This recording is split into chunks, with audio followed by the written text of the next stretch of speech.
निधि की शादी किशन नगर में जतीन के साथ हो जाती है। उसकी 2 सास थी, एक तो उसकी सास और एक उसकी दादी सास। निधि स्वभाव में बड़ी ही चंचल स्वभाव की थी और ये बात उसकी सास को बिल्कुल पसंद नहीं थी। एक दिन निधि हेडफोन लगाकर गाने सुन रही होती है और नाच रही होती है। तभी उसकी सास वहाँ आ जाती है। It's the time to disco, कौन मिले देख किसको, It's the time to disco। निधि जैसे ही मुड़ती है, उसकी सास वहाँ खड़ी होती है। वो अपनी सास को देखकर नाचना बंद कर देती है।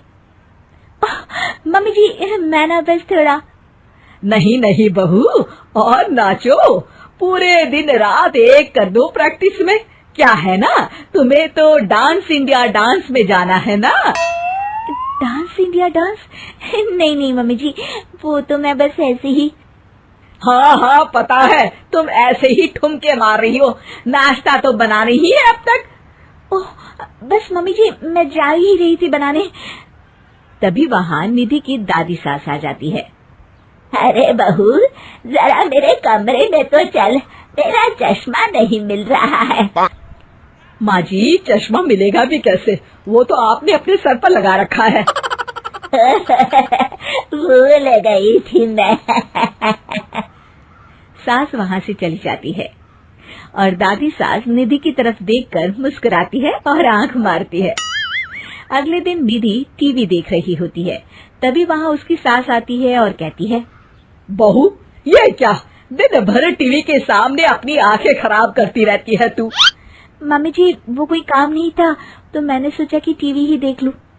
अच्छा, काम नहीं था? कोई नहीं, रात में घर में कुछ रिश्तेदार आ रहे हैं, उनका खाना बनाना है। चलिए बहुरानी जी। हैं? कितने लोग आ रहे हैं मम्मी जी? यही कोई 10-12 लोग होंगे। अभी से ही लग जाओ काम पर, समझी। उनकी खातिरदारी में कोई कमी नहीं रहनी चाहिए। सास वहाँ से चली जाती है। बाप रे, 10-12 लोग, इतने लोगों का खाना, इतना खाना तो एक साथ मैंने कभी नहीं बनाया। निधि रसोई में जाती है और सब्जी काटना शुरू करती है। सब्जी काटते हुए काफी वक्त बीत जाता है। तभी उसकी सास आती है। ये क्या, अभी तक सब्जी ही काट रही है? अरे अभी तक तो सब्जी बन भी जानी चाहिए थी। जल्दी जल्दी हाथ चलाओ बहू, मैं जरा मार्केट जा रही हूँ। सास चली जाती है। इतना सारा काम है और खुद अकेले ही करना पड़ रहा है मुझे। निधि सब्जी काटने के बाद आटा गूंदना शुरू करती है तो देखती है कि आटा खत्म हो गया है। आटे के पैकेट ऊपर वाले स्लैब में रखे हैं। उफ़, एक काम और बढ़ गया। निधि आटा निकालने के लिए स्टूल पर चढ़ती है और पैकेट उतारने लगती है। तभी उसका बैलेंस बिगड़ता है और सारा आटा उसके ऊपर गिरता है। हे भगवान, मर गई रे, ये तो सारा आटा ही गिर गया। अब क्या करूं? आज तो सासू माँ से बहुत डांट पड़ेगी। तभी उसकी दादी सास को रोने की आवाज आती है और वो रसोई की तरफ आ जाती है। देखती है कि निधि आटे में लथपथ जमीन पर बैठी है और पूरा आटा रसोई में बिखरा हुआ है। अरे बहू, ये क्या हालत बना रखी है तूने अपनी? मेहमानों के आने का वक्त हो गया है और रसोई की ऐसी हालत है। दादी सासू माँ, आज तो मुझे मम्मी जी घर से ही निकाल देंगे।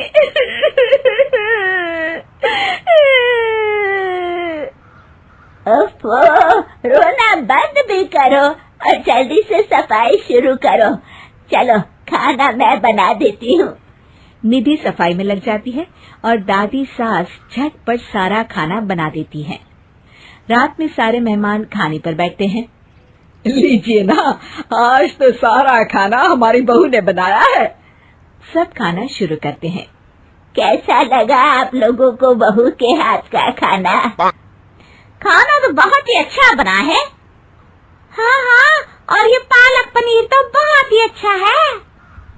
ये सुनकर निधि बहुत खुश हो जाती है और अपनी सास की तरफ देखती है तो देखती है कि उसकी सास तो कुछ भी खा ही नहीं रही होती।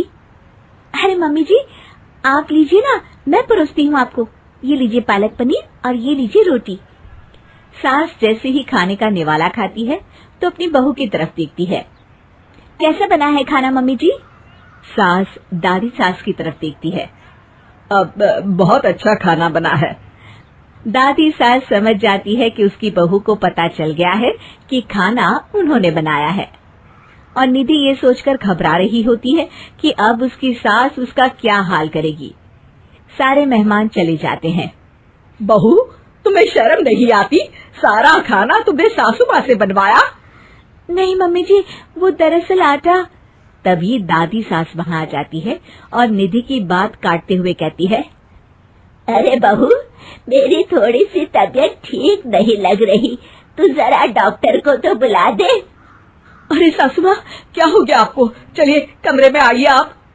सास निधि की दादी सास को अंदर लेकर जाती है और दादी सास एक बार फिर से निधि की तरफ देखकर मुस्कुराती है।